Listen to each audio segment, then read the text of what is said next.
Hello friends, तो क्या आप लोग सीएमए इंटरमीडिएट जून 2025 के अंदर एग्जाम देने वाले हैं? और जैसा कि आप लोगों को पता है, आपके पेपर के अंदर 70 मार्क्स का डिस्क्रिप्टिव क्वेश्चन होते हैं और 30 मार्क्स के एमसीक्यू होते हैं। और आप लोग ये सोच रहे हो कि किस तरीके से हम एमसीक्यू क्वेश्चंस को करें ताकि हमारे देखिए वहां पर 20 से 25 नंबर आ जाएं। तो आज की इस वीडियो के अंदर हम इसी चीज के ऊपर बात करने वाले हैं, तो वीडियो को एंड तक जरूर देखिएगा और अपने फ्रेंड्स के साथ जरूर शेयर करिएगा।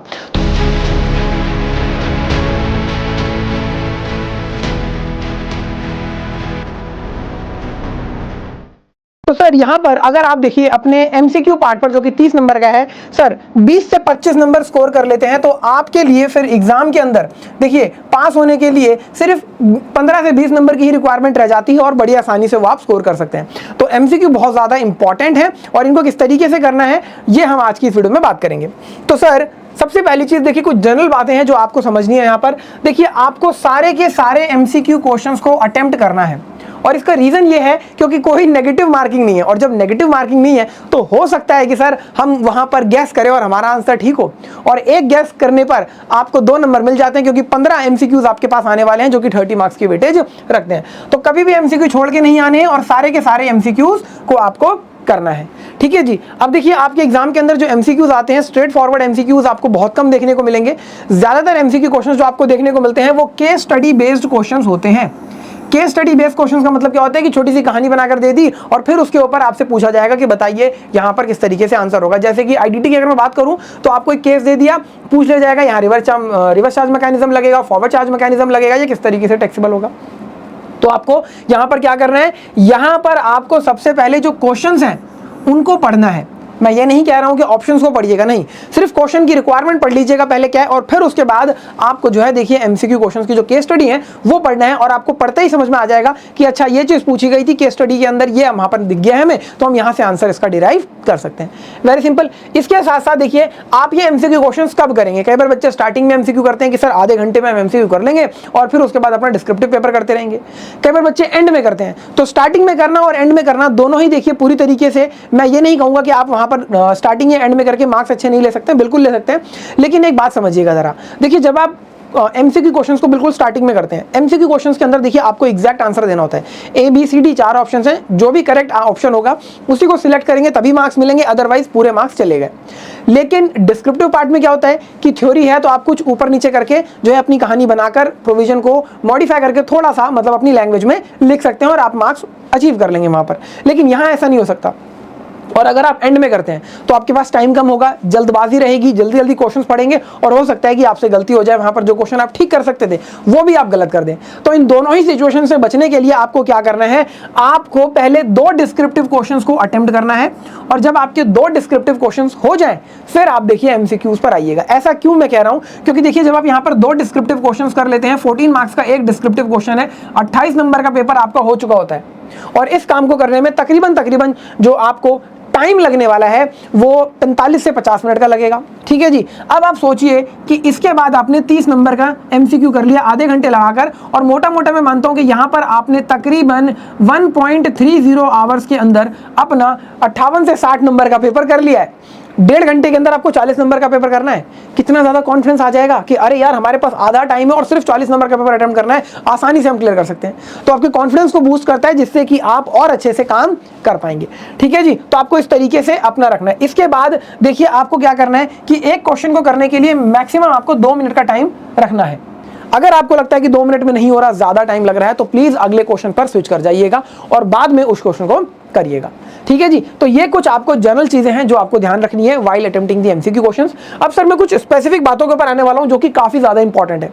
देखिए आपको कुछ क्वेश्चंस ऐसे एमसीक्यूज में मिलेंगे, जैसे कि हमने देखा 15 एमसीक्यू आएंगे, तो हो सकता है कि 10 से 12 क्वेश्चंस आपको एग्जैक्टली पता हो कि हाँ इसका आंसर ये होगा, तो आपको तो वही आंसर लगा देना है, फटाफट से अपना आंसर कर लेना है। लेकिन कुछ क्वेश्चंस ऐसे होते हैं जहां पर आपको समझ में ही नहीं आता कि सर हमें आंसर क्या करना है।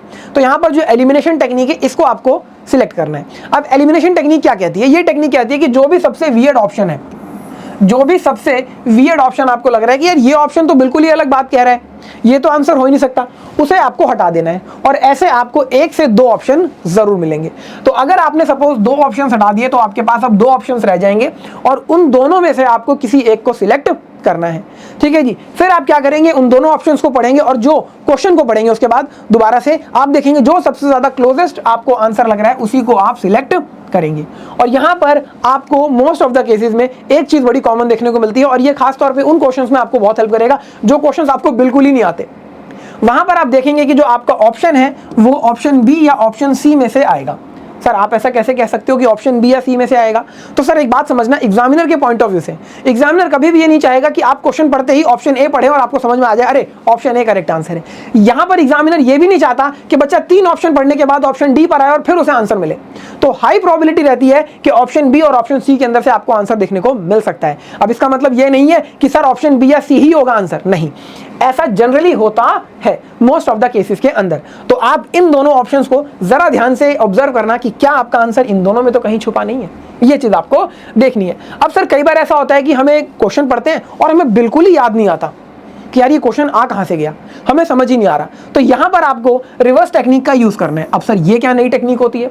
तो रिवर्स टेक्निक के अंदर आपको क्या करना है, आपको सबसे पहले आइडेंटिफाई करना है कि ये किस चैप्टर का क्वेश्चन है, कौन सी चीज पूछ रहे हैं। जैसे कि हमने आइडेंटिफाई कर लिया है चार्ज अंडर जीएसटी चैप्टर से आया हुआ है। अच्छा, इसके बाद हमें क्या देखना है कि उस चैप्टर का कौन सा टॉपिक है, क्या ये रिवर्स चार्ज मैकेनिज्म है, क्या ये रियल एस्टेट सेक्टर में किस तरीके से जीएसटी चार्ज किया जाएगा सेक्शन 9 सबसेक्शन 4 का है, क्या ये सेक्शन 9 सबसेक्शन 5 का है, क्या ये सेक्शन 10 का है कॉम्पोजिशन स्कीम का। आपको ये चीज आइडेंटिफाई करनी है। जब आप टॉपिक आइडेंटिफाई कर लोगे फिर आपको देखना है कि उस टॉपिक में से क्या चीज पूछी जा रही है, और वो क्वेश्चन जो आपको बिल्कुल ही नहीं आते आप वहां देखोगे कि आप अपना आंसर डिराइव कर पाओगे।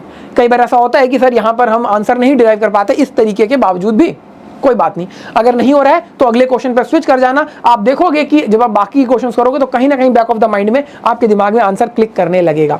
और एक बहुत इंपॉर्टेंट बात होती है इस तरीके के क्वेश्चंस में, जब भी आप क्वेश्चन को पढ़ें जो सबसे पहला ऑप्शन आपको लगे कि यार ये ऑप्शन ठीक है, बिल्कुल फर्स्ट थॉट जो आपके दिमाग में आएगा, क्योंकि देखिए सबकॉन्शियस माइंड के अंदर आपने कहीं ना कहीं चीजें पढ़ी होती हैं और वो आपको क्लिक करती हैं। तो जो सबसे पहला ऑप्शन आपको लग रहा हो उसी को आप टिक करेंगे। ठीक है जी, इस चीज का आपको ध्यान रखना है। और यहां पर सर एक बहुत इंपॉर्टेंट चीज है कि सर ये एमसीक्यू प्रिपेयर कहां से करने हैं। अधिकतर बच्चे इस चीज में हमें जो है बार बार पूछते हैं कि सर बताइए how to prepare MCQ questions, हम कहां रेफर करें, कौन से क्वेश्चंस को रेफर करें। तो आपको देखिए इंस्टीट्यूट के स्टडी मटेरियल को बहुत ही अच्छे से पढ़ना है, क्योंकि देखिए एमसीक्यू क्वेश्चंस कहीं से भी बन सकते हैं। मैं आपको एक पैराग्राफ दूं और कहूं कि इसके ऊपर एमसीक्यू बनाइए, आप बड़े आसानी से बना दोगे। तो इस तरीके से इंस्टीट्यूट भी देखिए आपके स्टडी मटेरियल से ही आपका पूरा पेपर बनाता है, और एमसीक्यूज के लिए भी यहीं से बनते हैं। तो आपको देखिए इंस्टीट्यूट का जो स्टडी मटेरियल है उसके अंदर जो एग्जांपल्स हैं, इलस्ट्रेशंस हैं, और उसके अंदर जो एमसीक्यू क्वेश्चंस हैं वो बहुत अच्छे से करने हैं। इसके बाद आप पास्ट एग्जाम के एमसीक्यूज देख सकते हैं, और इंस्टीट्यूट ने देखिए एमसीक्यू की बुकलेट भी निकाली थी, उसको आपको जरूर देखकर जाना है। तो ये कुछ देखिए टेक्निक्स हैं जिनका फॉलो करके आप आसानी से एमसीक्यू क्वेश्चंस को कर सकते हैं और 20 से 25 नंबर स्कोर कर लेते हैं। और यहाँ अगर आपने 20 से 25 स्कोर कर लिए तो एग्जाम क्लियर करना बहुत आसान हो जाता है, टेक्निकल से टेक्निकल पेपर भी। तो मैं उम्मीद करता हूं कि इन चीजों से आपको हेल्प मिलेगी। मिलते हैं नेक्स्ट वीडियो के अंदर, तब तक के लिए थैंक यू सो मच।